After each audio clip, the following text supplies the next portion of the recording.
अस्सलाम वालेकुम। इस सेशन में हम बात करेंगे डेवॉप्स पाइपलाइंस के बारे में कि डेवॉप्स पाइपलाइंस क्या है और किस तरह से इम्प्लीमेंट हो रही हैं और क्यों ज़रूरी है। तो पाइपलाइन की जहाँ तक बात है, हम उसकी एग्जांपल इस तरह लेते हैं कि किसी भी कार मैन्युफैक्चरिंग कंपनी की अगर हम बात करें तो कोई भी कार रिलीज़ करने से पहले उनके दिमाग में एक डिज़ाइन होता है कि उसका डिज़ाइन क्या होगा, उसके पार्ट्स किस तरह के होंगे, दरवाज़ों का शेप, ये सारी चीज़ें, मिरर्स किस तरह के होंगे, उसका इंजन कितना होगा, कितना सीसी होगा, माइलेज क्या देगी, सारी चीज़ें। तो ये सारी चीज़ें अपने अपने एंड पे जो है वो मैन्युफैक्चर होती हैं। एंड ऑफ द डे उनको जो है वो इंटीग्रेट किया जाता है, उनको असेंबल किया जाता है, कार की प्रॉपर शेप दी जाती है और उसके बाद उसको टेस्ट किया जाता है चला के, ठीक है ना, कि उसका बॉडी वेट कितना है, उसके टायर्स की जो है वो वर्किंग कैसी है, उसका इंजन कैसा काम कर रहा है, जो माइलेज हमने कस्टमर्स को प्रॉमिस किया है वो एज़ पर रिक्वायरमेंट है या नहीं।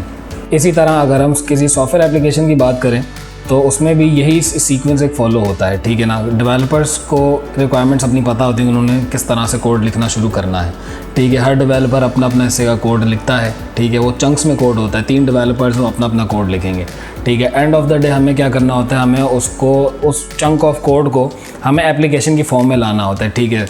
तो यहाँ ज़रूरत आती है इंटीग्रेशन की।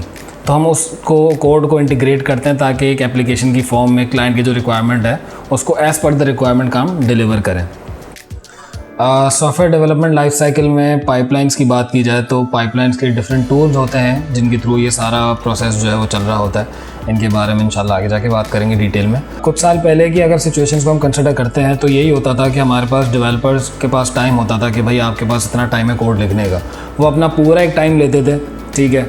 उसके बाद वो कोड लिखते थे, उसके पूरे कोड लिखने के बाद वो कोड जाता था टेस्टिंग डिपार्टमेंट के पास, वो उनको टेस्ट करते थे। अब कोड लिखने का टाइम से लेके टेस्टिंग के टाइम को पूरा आप ऐड ऑन कर लो तो तकरीबन अच्छा खासा टाइम लग जाता था ये, ठीक है। फॉर एग्जांपल 45 डेज़ आपको लग गए। 45 डेज़ के बाद जब आप उस एरर को रिपोर्ट कर रहे हो बैक टू द डेवलपर, तो डेवलपर ऑब्वियसली वो किसी नए प्रोजेक्ट पे काम कर रहा है, उसका पूरा माइंड जो है वो आउट ऑफ जो है ना वो किसी दूसरी चीज़ पे फोकस हुआ हुआ है।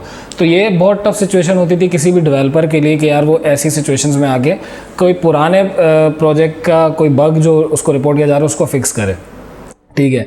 पाइपलाइंस ने बेसिकली इस चीज़ को ओवरकम किया है बहुत अच्छे से।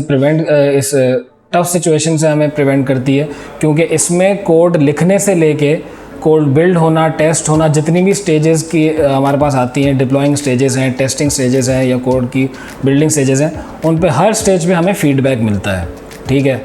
आपने 50 लाइन ऑफ कोड लिखा, आपने जैसे ही उसको गिटहब पे पुश किया आपको नोटिफिकेशन मिल गया कि आपका जो कोड है वो सही है या नहीं, ठीक है। उसको पे आप मज़ीद कोड लिखते हो, उसको टेस्ट करते हो, बिल्ड करते हो, आपको हर स्टेज पे जो है वो नोटिफिकेशन मिल रहा है।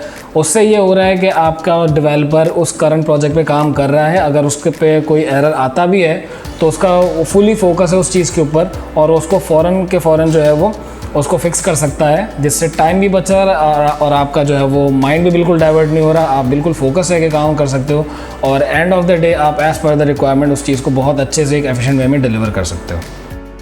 तो अब तक की बातों से आप लोग को आई रियली होप थोड़ा बहुत आइडिया हुआ होगा कि डेवॉप्स पाइपलाइन का क्या वर्किंग मैकेनिज़्म है, किस तरह से ये ऑपरेट किया जाता है और टूल्स की बेसिस के ऊपर एक ऑटोमेटेड वर्किंग मैकेनिज़्म को जो है फॉलो किया जाता है और इसकी वजह से एक बहुत ही स्ट्रैटेजिक और बहुत स्मूथ मैनर में जो आपकी एप्लीकेशन कोडिंग से लेके बिल्डिंग, टेस्टिंग, जितनी भी स्टेज हैं उनको बहुत आराम से और सीमलेसली जो है वो उसको फॉलो करते हुए अपने कंक्लूजन तक पहुंचता है। तो डेवॉप्स पाइपलाइन से रिलेटेड जो भी था वो मैंने कवर कर दिया है। आप लोग के दिमाग में जो भी सवाल हों, कोई भी डाउट हो तो you guys are more than welcome to ask me और मैं पूरी कोशिश करूँगा कि उसका जवाब आपको दे सकूँ। Thank you.